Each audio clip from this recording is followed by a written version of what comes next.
You are listening to the Techie Leadership Show with Bogdan and Andrei.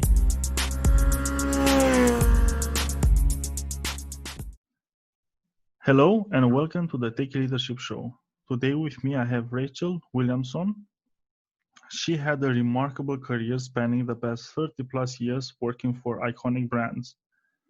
From store manager to vice president of store operations for multi-billion dollar companies. Wow, amazing. Really sounds good. She has the knowledge and first-hand experience to help others achieve success in their retail stores. I am really looking forward to your stories, Rachel. Hello and welcome to the show. Hello, and thank you so much for having me. It's great to be here. Yeah, so it is my pleasure. Thank you. So you gave my professional introduction, and I always have a tendency to always lean into the professional side, but I'll take a moment and share the personal side because I think people Please always do. Add more. The personal side. So I'm married, and he's an architect and a chef and a just all around awesome guy. So really lucky. Sounds really good. Yeah. Yes, I was definitely blessed to find him. And we have a daughter, and she is 24 now. She's in graduate school.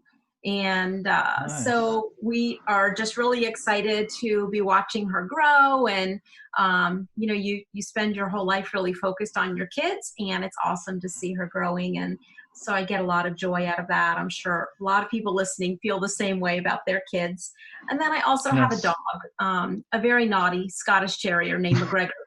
And but she's just a beautiful, wonderful dog, and I love her. So that's just a little bit about me personally. But no, your professional intro was great. I'm currently a retail consultant, speaker, podcaster too, just like you. Nice, author. Nice. So it's just all about all things retail. I love shopping, and so retail was really a good career to go into because I could actually get paid to shop. So I would have to turn my wife onto this career path because she loves to shop. There you go. That's great. So if public administration doesn't work out for her, she can always start this because she has lots of experience shopping. See, you already start with all this experience. You can't go wrong. Exactly. Well, I'm already grateful for having you on the show. I found out like a new career path for my wife. So there you go. Awesome. Just in case. Always good to have a plan B. Yes.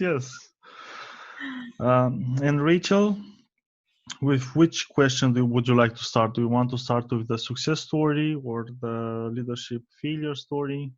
Why don't we start with the big opportunity or failure story? Failure might be a strong word for the story, but I still think that what I learned so positively impacted not only how I chose to lead going forward from that moment, but also how the people around me learned from my own failure, my own mistake. And leadership is a journey, right? We don't just become leaders. It happens over time, and you're really never there. I mean, for me, I feel like I'm still I've got a private Facebook group, and I've been leading them through John Maxwell's book. We'll talk about that later, but I feel like growing as leaders is just a constant challenge, a constant evolution. But this particular story, it's kind of a tough one to share. I've left names out of it, obviously, that we'll protect the innocent here. But yes, I was a district manager for Bath and Body Works here in the United States. And I think you might hear McGregor sometimes. Sorry about that. Yeah, no problem. Okay. And as a district manager at that time, I had 16 stores, which was a lot. They were all in the central Ohio area, so there wasn't a lot of travel, and I was really able to visit the stores very frequently. So far it all sounds good, right? Yeah. Well, I had one particular store that was very high volume, very close to the corporate headquarters, which Bath and Body Works is based here in Columbus, Ohio. And so when you have the district that is right by the corporate office, well, you know what that means. You've got your CEO and all of your executives popping into your stores all the time. And it's so easy to say to you, right? It's so easy to say to yourself, well, it needs to be really good for the executives so that I look good, my leaders look good. But the truth of the matter is we had to be good for our customer. They were the ones who mattered. It was being great for our customers every day. Well, I went into this one particular high volume store that was, like I said, very close to our corporate office. And could you put McGregor outside? Sorry about that. Well, you said you have a naughty dog, so proof is in the pudding. You can see that. That's right. That's right. This is just real life working from home, isn't it? We have all kinds of sounds around us. So, but anyway, so I was visiting the store, and I probably visited my stores at least 2 times a week. For any district managers listening, that is really frequent. Most stores get visited 1 time a month. But again, because of the visibility and because how close they were to each other, I was at these stores a couple times a week. Well, every time I went into this one store, the back room was absolutely trashed. The sales floor was okay. There would always be gaps in the walls or on the tables. And then I'd walk into the back room and be like, oh my goodness, it's a mess. Well, let me set my things down and let me chip in, and I'm going to help you clean this back room up. We're going to get that floor filled in. We're going to talk about how important it is to do this, and we'll be good. And the store manager was nodding along. Yes, yes, happy for the help. So we get everything filled in on the floor. We get everything organized in the back room. She has amazing sales volume the rest of that week. I keep talking to her. See how important having your floor filled in and organized back room helps drive sales. Yes, she always agreed and nodded along. And then I go back into the store again. And again, the back room was a mess and there were holes on the floor. And I was like, okay, why? Right? I mean, why is this going on? So once again, what do you think I would do? I would talk about it. I would tell her, you need to do this, you need to do that, telling her. And we'd get it cleaned up again. I would do a little less each time, pulling in associates to do it, directing them what to do. Everything would look great. Sales would be great.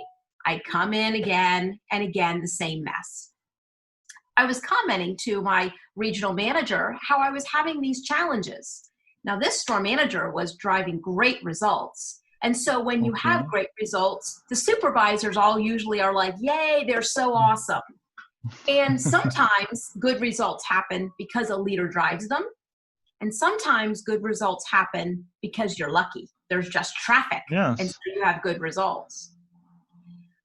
So I explained to the regional manager what was going on, and she shared a story with me. And the story is called The Ketchup Story. And so I'm going to share this story with you because I think when you hear the end of the story, you're going to understand what I did and what happened. I'm all ears. So here's the ketchup story. There was a young gal that worked at McDonald's. It was her very first job.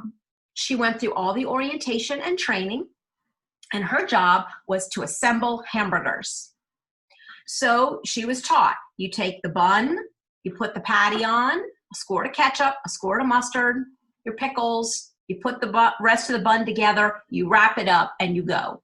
Sounds easy enough, right? Yes. Right, not. Well, I mean, anyone could do it. So every time she made a burger, she was doing the bun, the meat, the mustard, a squirt, but the ketchup, 2 squirts. Everything else wrapped it up and go. So the line supervisor notices this and says to her, hey, remember, it's 1 squirt of ketchup and 1 squirt of mustard and all the other things. And she says, okay. So they're watching again with the 2 squirts of ketchup. So he tells her again, this isn't hard stuff here. It's 1 squirt of ketchup, 1 squirt of mustard. So her shift is over. She keeps agreeing. Yes, yes, yes. Her shift is over. She comes in the next time to work, different supervisor working. They're noticing 2 squirts of ketchup every time. So that supervisor takes her aside. It's 1 squirt of ketchup, 1 squirt of mustard. Did you go through training? Do you know this? She's like, oh yeah, I know. It's fine. That's what I'll do. But she still does 2 squirts. So the manager goes to the store manager and says, we have to get rid of her. I mean, she's got a great attitude. She shows up every day. She's awesome, but she just doesn't follow the directions. She went through training, and we've told her, 2 of us, 2 different times, we've told her 1 squirt of ketchup, but she keeps doing 2. So the store manager says, I'll sit down and talk to her. Store manager talks to her, how was your training? Training was good. Do you have any questions? Nope, don't have any, she says. He's like, okay, well, I heard there's been some challenges with how you assemble the burgers. Remember, just 1 squirt of ketchup and everything else. She says, okay, goes and does it. And he watches her do 2 squirts of ketchup. So he tells his district manager, hey, I got to fire this person. But at McDonald's, you're not allowed to just randomly fire. Like a lot of companies, you have to make sure you've done everything you should do. The district manager says, don't fire her. She's got all these other qualities going for her. Let me just talk to her. So the district manager sits her down, asks her about training, and says to her, can I ask you a question? Why are you putting 2 squirts of ketchup on the burger? And she says, I love 2 squirts of ketchup on the burger. Doesn't everybody? And the district manager said, no, everybody doesn't. At lunchtime, most people are going through a drive-through. They're on their break from work. 2 squirts of ketchup gives you a better chance to have ketchup run down the front of your clothing, your necktie, your dress, your blouse, whatever. Customers actually prefer only the 1 squirt of ketchup. And then if they want more ketchup, we'll simply give them as many ketchup packets as they want. But we end up with more complaints when we have 2 squirts. And she goes, oh, I thought you guys were just being frugal with the ketchup. So I decided everybody else liked their burger the same way I liked my burger. Now, what did the district manager do that the store manager and the supervisors didn't do? Well, the district manager asked why. He wanted to understand what she believed about ketchup and hamburgers. And in doing so, he was able to get to the root cause of the problem. So let's stop the ketchup story and go back to my story with my Bath & Body Works store. The next time I went back to that store, I sat down and asked the store manager, tell me what you think about back rooms and their ability to drive your sales. And she said to me, I don't care about my back room. Stop talking about my back room. I care about great sales associates on the floor who get the customer over to the sink for a demonstration. I care about happy customers. I care about customers who hang around in the store, long dwell time. I wish you'd stop talking about my back room. And so all of a sudden, the light bulb came on for me. I had never before asked her what she thought about an organized back room. Now I understood what she believed. She didn't believe back rooms mattered. Then what I was able to do was share to her how the back room being organized helps product flow to the floor. And why that's important is because when you're busy and you need to fill your floor in quickly, your associates being able to find the product and get it out to the floor will keep it filled in so that your great associates could keep driving sales. She had her own aha. She was like, oh, I get what you're saying now. You aren't just telling me to have a neat back room because it should be neat. You're helping me with a neat back room drives a full floor, and a full floor drives the sales that I want. So in getting through to this, using this ketchup story to get through to what she believed about her back room, I also was able to be a more effective leader. I learned from that moment on that getting to the root cause of an issue is absolutely, positively the most important thing that you need to do. Because if you don't, you'll never understand what really happened. Now, you can get to the root cause by asking what they believe. You can get to the root cause using the 5 whys. I don't know if you know about that one. You just keep asking why to what they answer you until you get to what feels like the root cause. It's not always 5 times. Sometimes it's 3, sometimes it's 6, but it's somewhere around 5 times. And so for me, this was a failure situation when it started and a big success when it ended. After that visit, I never again had to organize her back room. Now, it may never have been quite to the standard that I would have liked it. But what she solved was there were no longer holes on the floor. There were no longer, gaps in how the store was merchandised, which meant customers found what they needed and could buy. And so you could see how it changed how she thought about it. but it also changed how I led. Does that story make sense? Oh, it makes so much sense.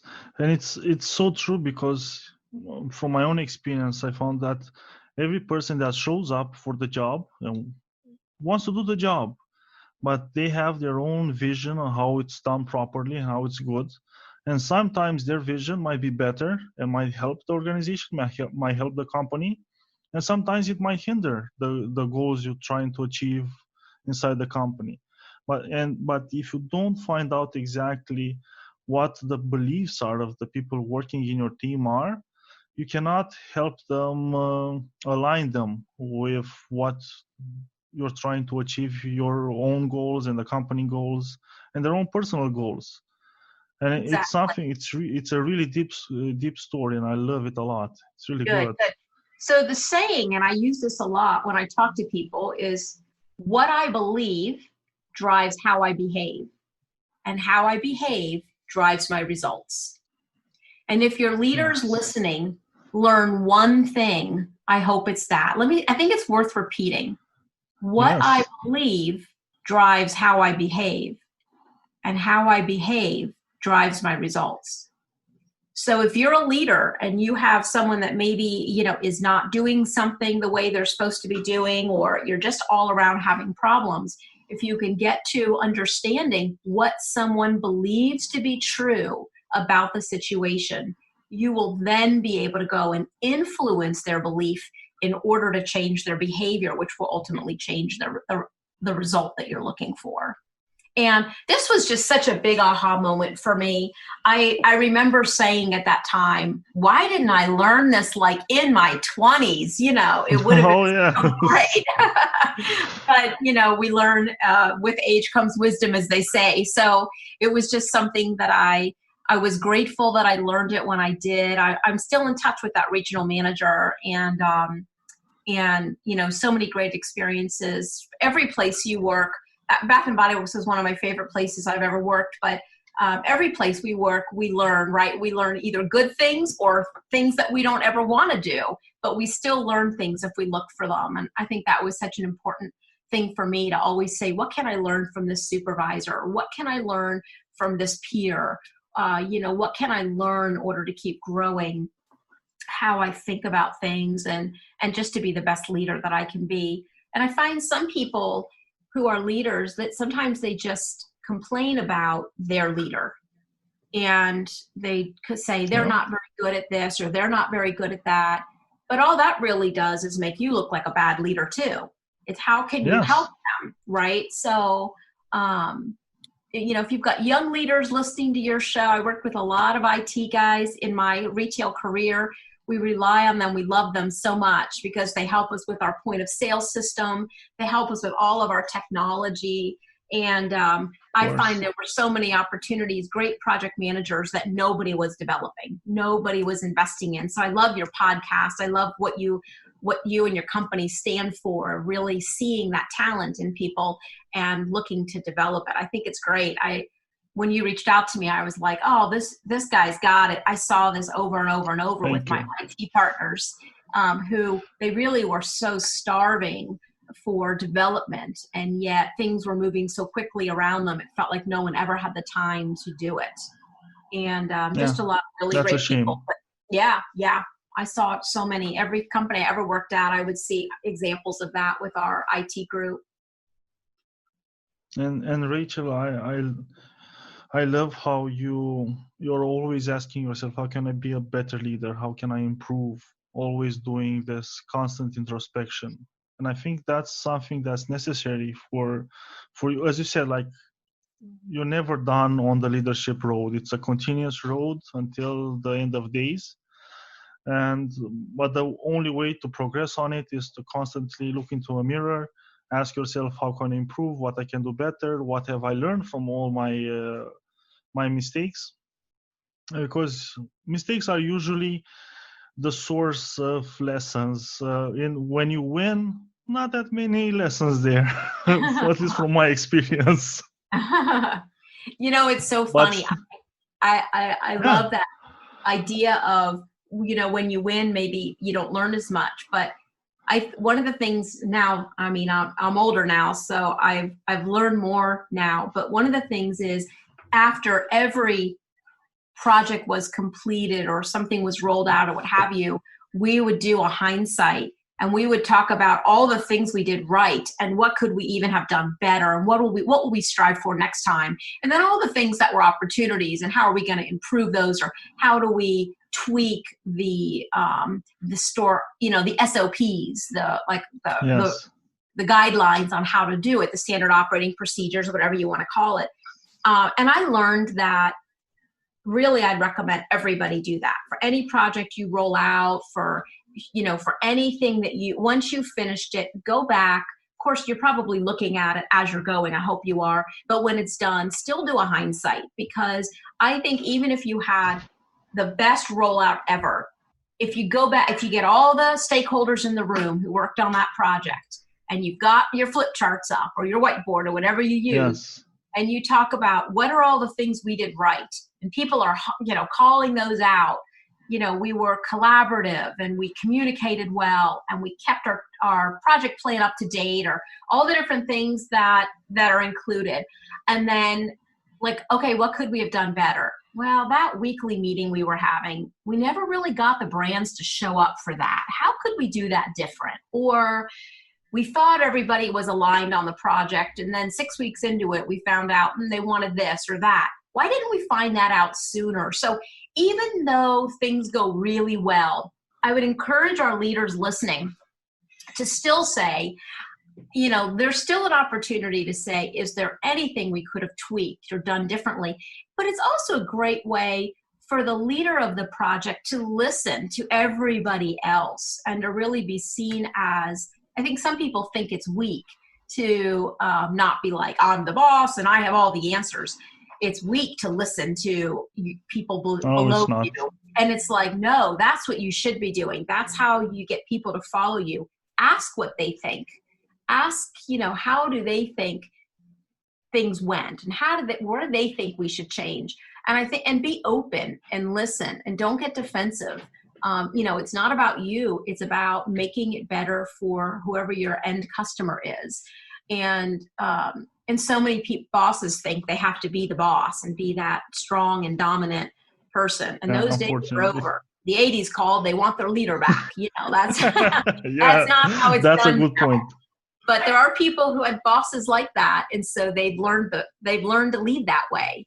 And so I would definitely encourage them to be open to listening to what your team has to say, for sure. Evolve a little. That's right. That's right. And Rachel, for a success story, what do you have? Well, my biggest success story was really how that story ended up. It was that manager really understood how to keep that back room organized without giving up what she believed was most important, which was the customer experience on her selling floor. And that's what I loved about that it took a failure of mine. I wasn't asking the right questions. I wasn't asking them in the right way. I was able to get advice from a good leader, someone I trusted, who could help me. And I love the power of stories. I think stories are such a great way to teach. And once I shared that story back with this manager, I remember I had to buy her McDonald's that day. She was like, you totally got me in the mood for McDonald's. And I went through the drive-thru and got us both McDonald's, but it was kind of funny because we weren't even McDonald's eaters. But, the big success there was I learned that I shouldn't just assume and shouldn't just tell people, but this is how you do it.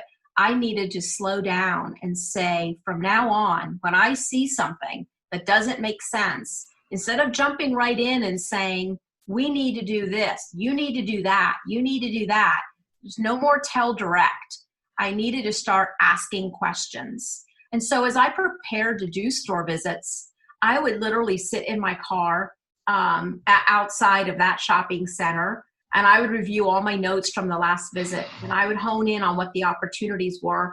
And because I wasn't confident in asking great questions in the moment, I would prepare those questions. I had a feeling I knew what I was going to see, and I would prepare those questions so that I really was like teaching myself, okay, remember, you have to ask. You've got to ask what they believe to be true about this issue. You can't just tell them what they need to do to fix it, because if they don't believe it, they won't do it.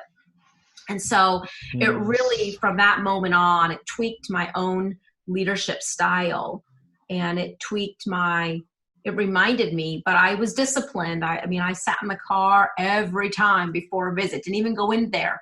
I was preparing, look at their results from last week, from yesterday. What questions do I want to ask about that? Look at the issues from the last audit that I did. What do I want to look for? And how do I want to phrase it? What if I see the same issues again? How will I phrase it? What will I ask them? And some people found the 5 whys to be annoying. They were like, oh my gosh, stop asking me why. And so it isn't always the best way to do it. So sometimes you want to have different tools in your toolbox to be able to use with different people. You can't, if all you have is a hammer, every opportunity is going to look like a nail, right? And so you really want to have different ways of dealing with different leaders on your team, because it isn't a one-size-fits-all approach. Some people like the 5 whys. Other people said, if you ask me why one more time, like, so help me, my head's going to leave my body. and so, you learn, right? You learn that leadership is understanding it isn't one size fits all. And how will I ask questions in a way that really reiterates what they believe and keeps their self-esteem intact, and just allows it to be a conversation and not sound threatening, or you need to do this, or I'm not going to tell you again, or any of those types of things. But tell me more about why no one has gone to the sink in the last hour. At Bath & Body Works, getting people to the sink, well, when I worked for them, was a really big deal. You wanted to demo the awesome scrub so they could see the impact it has on their skin and want to buy it. And so as you stand and observe, and you'd maybe not see anyone going to the sink. And so then I would learn to ask, instead of saying, we need more demos going on. You need to get someone here doing demos. That was the old Rachel. But again, that from this ketchup story on, the new Rachel was, how many demos have you noticed? I'm trying to think if I've missed them. You haven't missed them, but you want to make it in a non-threatening way. And then the manager would say, you know what? I haven't seen any.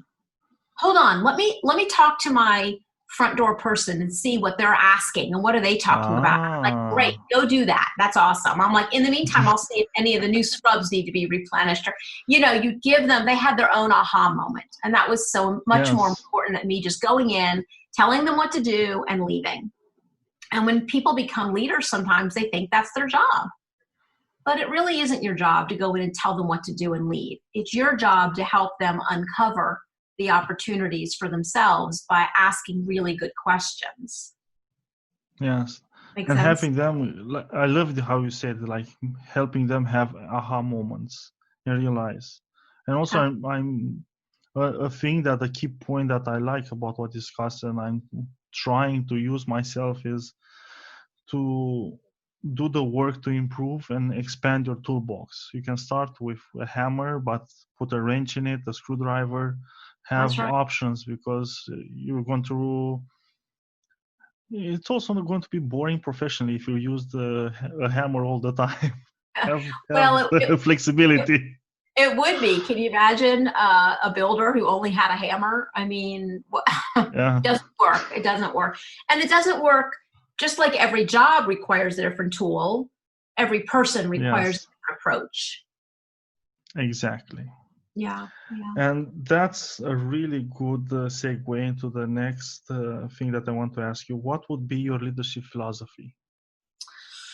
Oh, gosh. I think my leadership philosophy, I guess my biggest thing is really that saying that I said to you, what I believe drives how I behave. I'm reading right now, I don't know if you know who Simon Sinek is, but I don't know if you ever read the book Start With Why. But I basically read it in a day. Yeah, it's unbelievable. Fantastic. You need to buy it. You need to read it. Everybody listening needs to read it. Simon Sinek, Start With Why. You can get it on Amazon. You can probably get it anywhere. It's a paperback book. It's like 240 pages. But, I think what I love about this book, the cover says how great leaders inspire everyone to take action. I'm a very fast-paced leader. And what I mean by that is I don't want to take forever to get something done. I want to get the right people together. I want to talk about what the issues are. I want to get everyone's ideas on solutions. I want to land and go. You don't have time to hope that sometimes, oh my gosh, we've been talking about this for 6 weeks. Just go already, right? Because if it wasn't an issue, you wouldn't be talking about it. But it is an issue, and we need to resolve it quickly and resolve it well. So as a fast-paced leader, for me, I have a tendency to move really fast because I want to get the job done. If you ask people about me, they would say, oh, Rachel, yeah, she gets stuff done. And there was a point that I was most recently as vice president of transformation. Right after I was vice president of store operations, they gave me a new opportunity, same company. And I was like, oh my gosh, if one more person says she gets stuff done, they're like, no, it's a compliment. I'm like, to me, it isn't. But then I realized and came to grips with, if what I do is help a company be more successful by getting things done that need to get done, that's great. But what I want to be known for as well, and this would always be their follow-up, is that I get there by bringing everybody along with me, not by just charging the hill on my own. And so I think my philosophy is I want to understand what people believe to be true. If it's off kilter to not aligned with what the organization is trying to achieve, then I'm really good at influencing the way people think about things. And my reason for doing that is because if I can't influence their belief, then their behavior is never going to align with what we're trying to accomplish. And the result will never be there, no matter how hard I try, no matter what I do. So I think it's really almost become my mantra, this what I believe drives how I behave, and how I behave drives my results. Now, the funny thing is, Simon talks about that a little bit in here, not that exact quote, but he talks about a little bit in his book, Start With Why. So I obviously know I didn't make it up, learned it along the way. But the truth of the matter is I have learned the hard way that is the best way to lead. Now, another thing about myself as a leader is I'm a big reader. I love books. I have a huge library.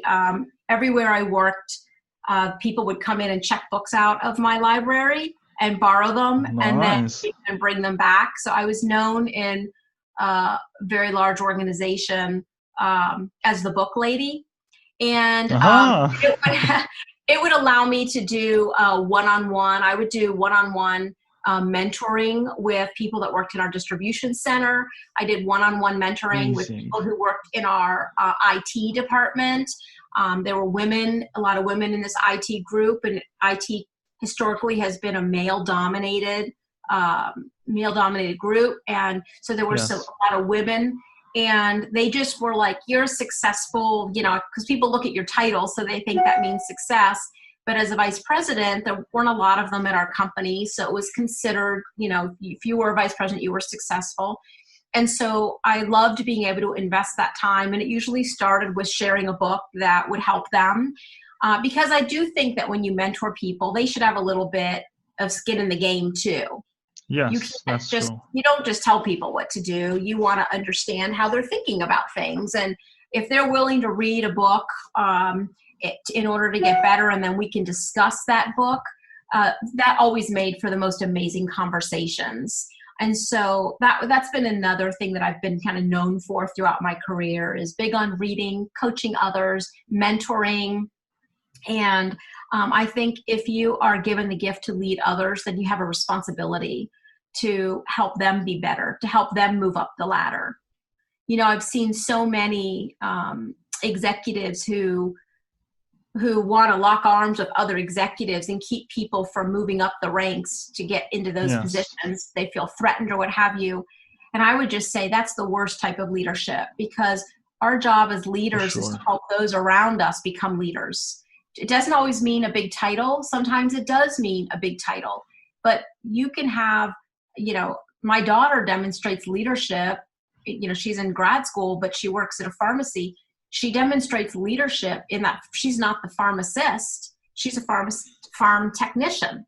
But she demonstrates Yes. leadership over the whole group because she wants to deliver the best experience to the customer. And especially with COVID going on, there's a lot of protocols that need to be followed. Yes. And she's very diligent about that. And if she sees one thing not, she'll pull someone aside. I mean, she's not the manager. That's leadership, right? You see an opportunity and you Exactly. address it. It's not just about title. So No, that's titles have another. nothing to do with leadership. That's right. That's right. But so many people think they correlate the two, don't they? They say, oh, Yes. well, I'm just a project manager. I don't have any direct reports. And so I'm not a leader. My boss is a leader and they're not very good, or they are very good. And it's like, no, you demonstrate leadership no matter what your title is. You should consider yourself a leader and work to be a leader. Direct reports don't make you a leader. Yes. Hopefully by the time you have direct reports, you're pretty good at leading because you can make Oh, it yeah. difficult for others. But I would just encourage people in any position, you have an opportunity to demonstrate leadership. And there's great, great books out there. And I think mentorship is a wonderful way to grow your own skills and capabilities. Find somebody you respect, find somebody with results, and ask them if they'll mentor you. But these are all part and parcel of kind of my philosophies and what I believe to be true about being a leader. Yes, and since we're talking about how people should grow into leadership position, and it's not about titles, for aspiring leaders, what would be the top 3 leadership tips you would have for them? Yeah, so I think the first one that I would say is becoming a leader doesn't happen overnight. You can't microwave a leader. And we live in an instant. It would be nice.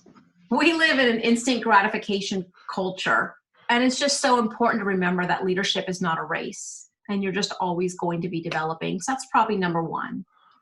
Number 2 is to be secure in who you are and focus on others and help others get to the top. Don't think it's just about you. It's about you and your team and helping them grow and develop. And then I think the third thing that I would say is to really maximize your strengths and minimize your weaknesses. There's a great book out there. Big surprise, I'm talking about a book again.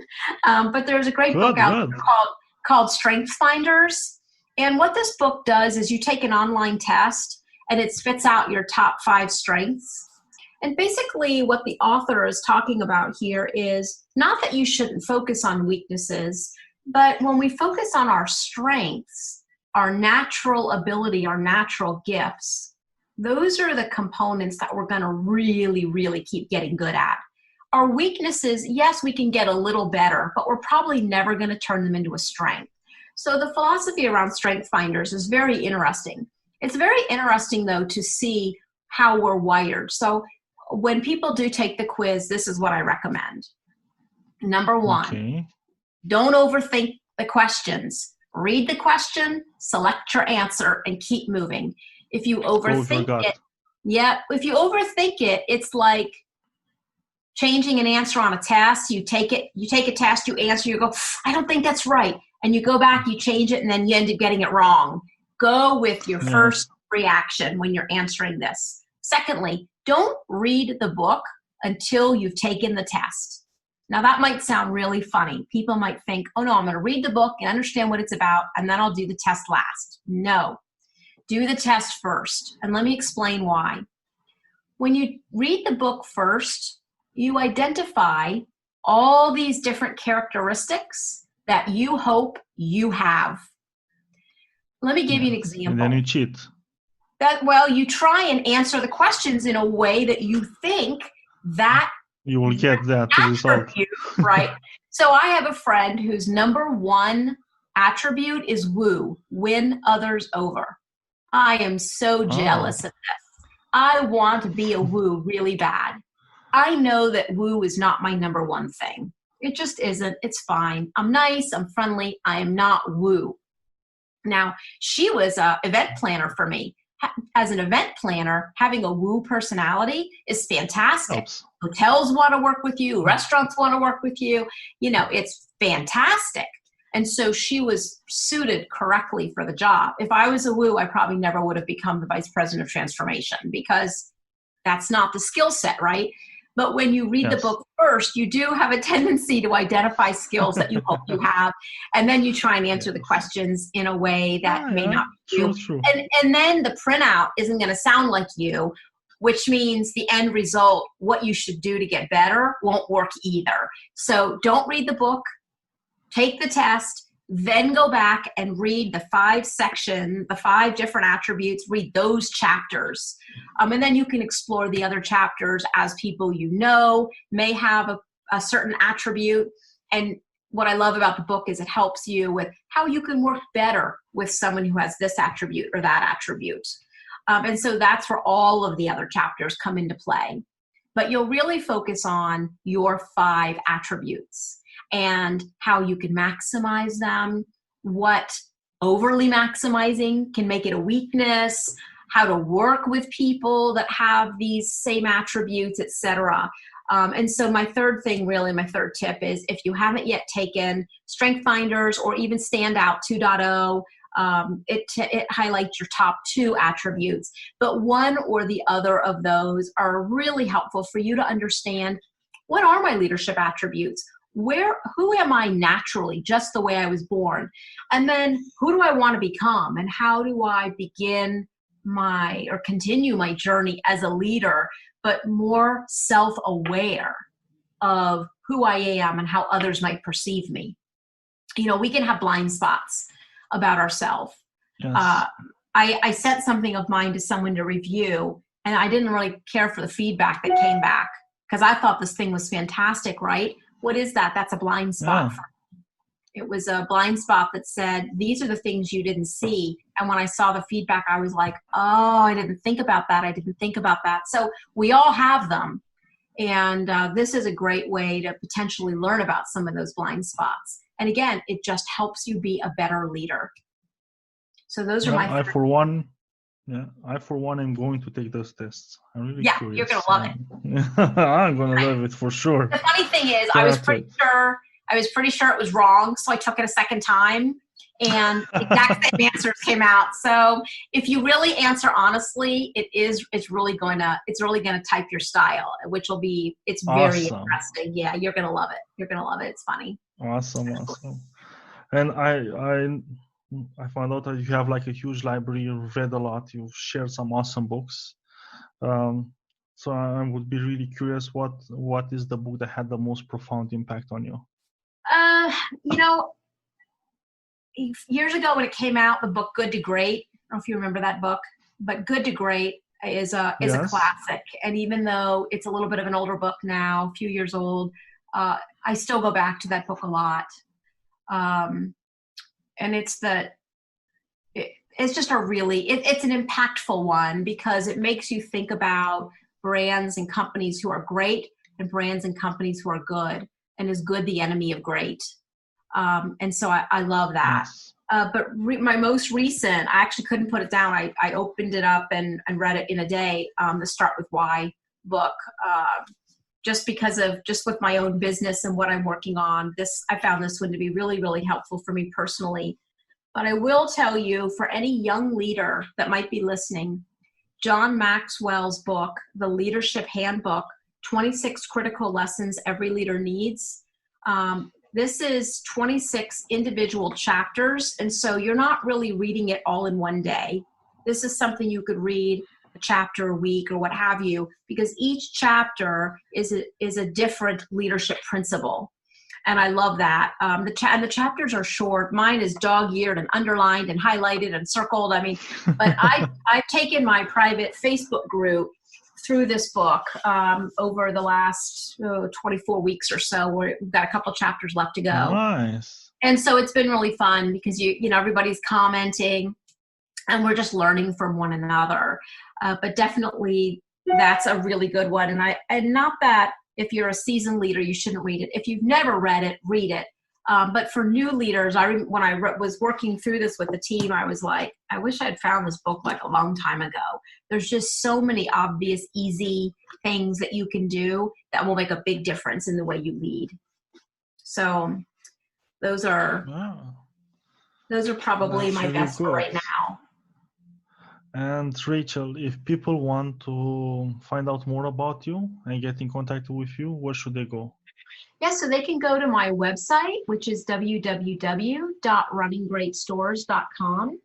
I have a retail consulting business, also a keynote speaker. Although with COVID, I don't know that there's a lot of stages happening, but I've been able to share my thoughts through Zooms and things like that. So people are already online. pivoting. Yeah, absolutely. I also have a proprietary store operations retail platform that I've created. And this helps stores who really don't have a robust store operations system to just be able to, they can just take what I've created and plug it in and run their store that way. So it's very helpful for D2C companies that are going into the brick and mortar space. It's really helpful for boutiques that want a franchise that need to have really solid store operations, but haven't done that yet. So this is just a really nice framework for how to run an operationally excellent store. So they can learn about that there. I've got blogs. I've got lots of free resources that are downloadable. Everything is always free on my website. I've got a podcast too. I've just started podcasting, so I'm only up. What's your podcast? My podcast is also Running Great. It's under Running Great Stores. I've kept everything under the same. And so people can find it on all the big podcast platforms, or can also listen to them now through my website. And I do a series, Life of a Store Manager, which is really fun to talk to store managers and hear about, how they got into retail. So there's lots of different things. But I would encourage anybody listening to head over to my website and join the mailing list. You won't get spammed. I never sell my mailing list, but I do send a newsletter out, usually once a week, not usually more than that. And with just updated information on kind of what's going on, insights with what's happening in retail, things of that nature. So hopefully people visit the site. It's friendly and fast, and mobile friendly, and all that good stuff. So. And I'll put all the information in the show notes so they can easily find your site and all the links necessary to get in contact with you. And it's been a pleasure, Rachel, having you on the show. My mind is blown with all the tidbits you shared. Amazing. Well, thank you. Thank you very much. Thank you for the opportunity to be able to share kind of my leadership journey. And I would just encourage leaders out there. We all have good days and bad days as leaders, but don't give up. Find someone that can mentor you, find a great book that you can go back and refer to, talk to people around you, talk to peers, but don't give up, because people need leaders. So I just encourage you to just keep strengthening yourself as a leader and help those around you. It makes the world a better place. Yes, it does. So thank you, Rachel. Thank you. Bye-bye. That was today's episode. Tune in daily. Rate, like, subscribe, and share, please. Oh, you can find further info and materials in the show notes on techyleadership.com, including links to the guest book recommendations.